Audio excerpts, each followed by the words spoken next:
Good afternoon, everyone. This is Christy with Ahn Co. It's Friday, December 13th. I'm going to go over the markets with you for the day and week here. So quite a roller coaster of a day. So after the trade yesterday, towards the evening, it was rumors were flying around that President Trump did approve of the partial phase one trade deal in principle. That got the markets up and running. A lot of strength throughout overnight trade. And we came in this morning at 9 a.m. Chinese officials had a press conference. It was a little bit negative towards the market because it was so vague and they really wouldn't confirm anything. At the same point, President Trump came out and said tariffs would stay the exact same.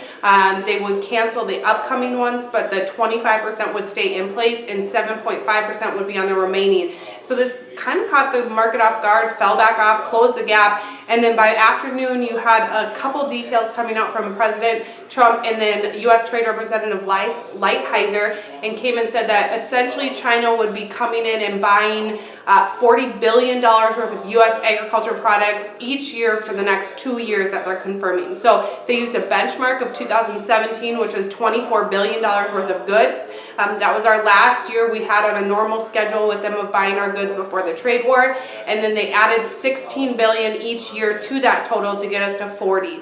And they also said that they're looking to shoot for January being a signed deal. 30 days after the signing of the deal, tariffs would start to be phased back on our side of things.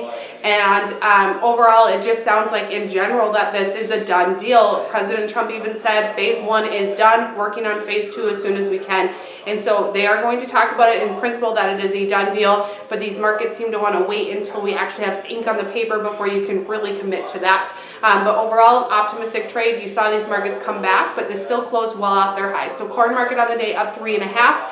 On the week, you had steady trade on a weekly chart, but now you are done with December, so we can focus on March.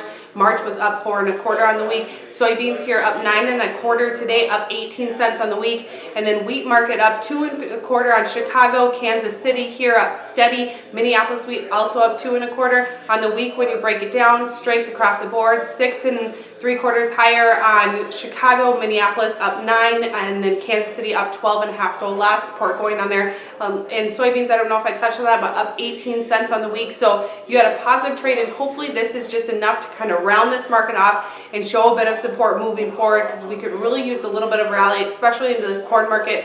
It's kind of funny, not a few days ago we were 5.5 cents off the contract low for March corn, and able to round that off. Hopefully we can get up to that $3.90 to $4 mark when you look at March corn.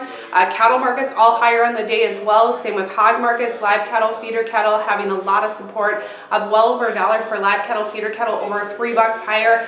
Lean hogs showing support up $1, but deferred contracts up almost $2 on the day. So you're able to see that support shine through too with the U.S.-China optimism around there. Outside markets, you had higher crude, lower U.S. dollar, and higher Dow market, which is helpful for these grains, though the Dow did come well off of its high, being up only slightly here at the end of the day versus up over 150 points when you were at the peak of the optimism between U.S. and China. So we'll see what kind of news we can get over the weekend, see what these markets want to do with it, and come out to Monday morning with hopefully a lot of enthusiasm behind these prices. I do have to close with the disclaimer: trading futures and option involves risk loss and is not suitable for all producers. This is a solicitation. Have a great weekend.